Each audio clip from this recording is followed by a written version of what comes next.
I'm Dr. Tim from New Life Chiropractic, your max living doctor. A lot of patients will ask me about problems with their hip. So I want to go through today some exercises, some stretches, and really the concept of what may be causing your hip pain and how you can get a natural solution. Because one of the last things you want to do is deal with pain, because pain can be very inhibiting, keep you from doing the things that you love. It can cause frustration, and it can even affect your mood and quality of life. We also don't want to be taking over-the-counter pain medications like ibuprofen or Tylenol or Advil just to be able to get through the day or do the things we enjoy. And we certainly don't want and do our best to avoid medical interventions like muscle relaxers, injections, surgeries that can have many unwanted and often common side effects that really doesn't address the key cause. So number one we want to focus on, is your spine and nervous system healthy? Are we addressing the real issue? Is it actually a hip muscle issue, or is it a spine and a nerve issue? So the first place to start would be to evaluate your lumbar spine.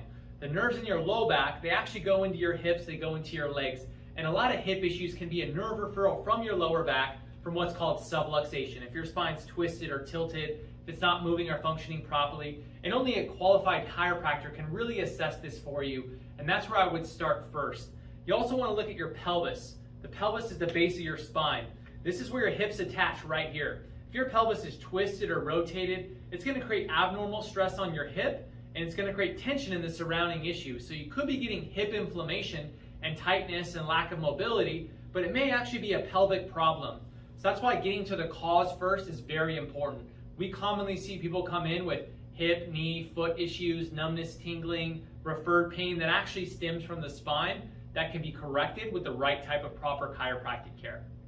If you're currently receiving chiropractic care, or you've been doing these things and it still doesn't get better, you may have problems with your hip. And these exercises and stretches I'm showing you today is good for anybody who's active, anybody who wants to maintain a high quality of life, and are great for preventative issues, not just for treating a hip pain or condition. So I'm going to go through those now. So I'm going to go through 3 flexibility exercises that you can do every day at home that are easy to do. The number one is going to be an inner leg stretch. So you want to do this seated. What you're going to do is put your feet together like this, and you're going to bring your heels in as close as you can. You're going to push your knees down with your elbows, and you're going to lean slightly forward. When you do this, you should feel a good stretch right on the inner part of your thigh. You want to hold this for 20 to 30 seconds. This next stretch is to be done lying down. This is a stretch of your hips, your legs, and your lower back. So what you do is you want to lie down on your back.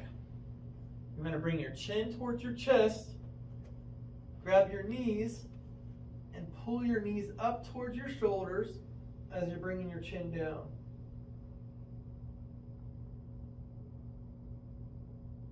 Again, you want to hold this 20 to 30 seconds. You feel a good stretch in this lower hip area. So the third flexibility exercise is going to be a hip rotation. So this one, again, you're going to lie on your back. You're going to bring your knees flat in this way. And this one, you're going to drop your knees to one side and turn your head to the other. And you'll come back to center, and you'll stretch and turn again. For a little added stress, you can put your arm through here or reach your arm out this way. You'll feel the stretch right through here, into your low back and into your legs. Do that 2 to 3 times to each side. Get a good rotation of the hips and pelvis.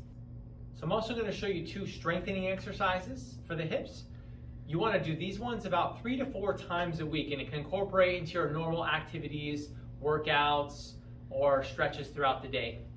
So the first one is going to be a bridge. So this one you're going to lie on your back, your feet flat on the ground, your hands down on the ground. And what you're going to do is you're going to lift your hips and pelvis up and hold for 3 to 5 seconds, and then go back down and then back up and hold. You're going to do this 4 to 6 times. The next exercise is a hip extension. For this, you want to have a chair or something you can lean against, and you're going to do this on each side. So what you want to do is get stable through here. And what you're going to do is, keeping your legs straight, you're going to bring it back as far as you can and hold. I'm going to hold this again for 3 to 5 seconds. and then return back to a neutral position. And you want to do it to the opposite side, and bring back down again. 4 to 6 repetitions is a good amount, and make sure you do it on both sides. The last exercise for the hips is going to be a hip swing. So the way to do this one, again, having some kind of stabilization, a wall, a chair, something you can lean against. And on both sides, you're going to swing your leg forward and back. 10, and then switch to the opposite side. And then you're going to go side to side and swing your leg both ways. Again, 10